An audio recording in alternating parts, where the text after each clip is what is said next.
assalamu alaikum wa rahmatullahi wa barakatuh. Sunana Fatima Sani Hamza. A'udhu billahi minash shaitanir rajim. Wa idh qala rabbuka lil mala'ikati inni ja'ilun fil ardi khalifa. Qalu ataj'alu fiha man yufsidu fiha wa yasfiku ad-dima'a wa nahnu nusabbihu bihamdika wa nuqaddisu lak. Qala inni a'lamu ma la ta'lamun. A lokacin da Ubangiji madaukakin sarki ya ce wa mala'iku zan sanya khalifa a doron ƙasa, sai suka ce masa za ka sanya wanda zai yi fasadi a doron ƙasa kuma zai zubar da jini, alhalin mu muna maka tasbihi muna tsarkake ka a kowane lokaci a kowane hali. Sai Allah madaukakin sarki ke ce musu a ƙarshen ayar, ni na san abin da sani ba. Sunan annabi Adam ya zo sau 24 a cikin alkur'ani mai girma, kuma annabi Adam yana ɗaya daga cikin manya-manyan annabawan Ubangiji, wanda da yawan mun san tarihin shi, ko mun san kila wani bangare na tarihin shi, ko da mu sani ba gabaki daya. A'udhu billahi minash shaitanir rajim. Wa laqad khalaqnal insana min salsalin min hama'in masnun. Inna khalaqnahum min tinin lazib. Inna khalaqnakum min turabin. Da irin waɗannan ayoyin masu yawa waɗanda suke nuna mana halittar annabi Adam alaihi salam, wanda annabi Adam kamar yadda na faɗa an halicce shi ne daga tabo ko ƙasa. Bayan an halicci annabi Adam sai ya zamanto an samu saɓani.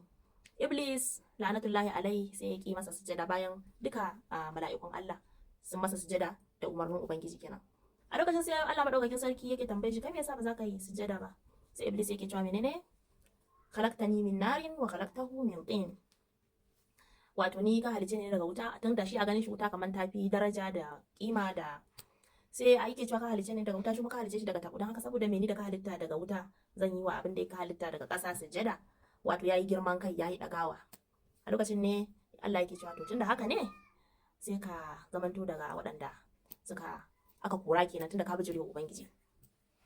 Iblis kamar yadda da yawan muka sani, wato shedan yayi wajen sama da shekara 6000 yana bautar Ubangiji. Ya dade shekara 6000, ba wai shekarun mu na duniya ba, shekaru ne na wanda za a ce kila a shekara ɗaya ko ta yi sama da shekara 1000 duniya ko sama da haka ma.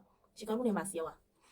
To amma wannan gafalar tashi da wannan girman kan nashi na lokaci ɗaya ya janyo mishi kora ta har abada. Mu koma ayar farko din nan karshen ta, wato inda Allah madaukakin sarki ke cewa qala inni a'lamu ma la ta'lamun. Abinda Allah Ubangiji ya sani wanda su mala'iku ba su sani ba, shine a lokacin da Allah yake so ya halicci dan Adam, ya yi masa wato tanadi kala-kala wanda su mala'iku ba su da shi kuma ba su san shi ba. Su mala'iku wata halitta ce wanda ba ta ci gaba ba ta ci baya. Yanda aka halicce ta haka take, dan haka kawai za ta zamanto ibada kawai suke wa Ubangiji, kuma ba sa saba Ubangiji ko da na saka. Amma shi dan Adam fa, shi mutum ne, ko shi halitta ne wanda aka yi shi wanda zai iya ci gaba ko kuma zai iya ci baya. Wato yana da kamal din dai. Yana da kamal, wato ci gaba ko ci baya. Rushd.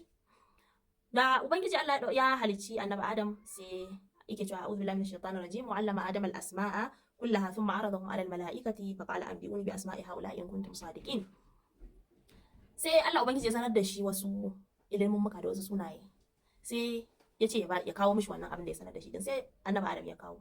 To amma mala'iku ba za su iya ba, saboda me? Qalu subhanaka la ilma lana illa ma 'allamtana.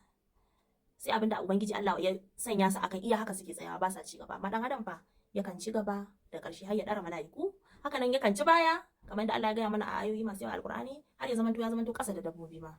Allah madaukakin sarki ya tsine wa shedan kuma ya kore shi. To amma shedan sai ya buƙaci bukata ɗaya a gun Ubangiji, cewa wato ya Allah ka bar ni har zuwa ranar tashin alkiyama. Sai Allah ya ce ya bar shi. Sai yake cewa shi kuma shedan fa qala fa bi'izzatika la ughwiyannahum ajma'in illa ibadaka minhum mukhlasin. To ni kuma da izzaka da jalalaka da girmanka ya Ubangiji dukkan su sai na batar da su, sai bayinka waɗanda suka zamanto mukhlas. Wato waye mukhlas? Wanda yake abin shi tsakani ga Allah kuma dan Allah.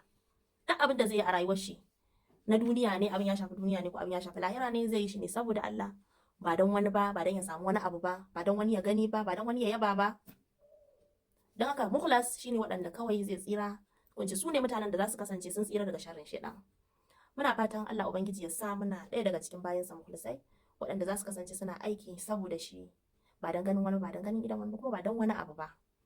Anan muka kawo ƙarshen wannan shiri, insha Allah za mu ɗora a sati mai zuwa. Wassalamu alaikum wa rahmatullahi wa barakatuh.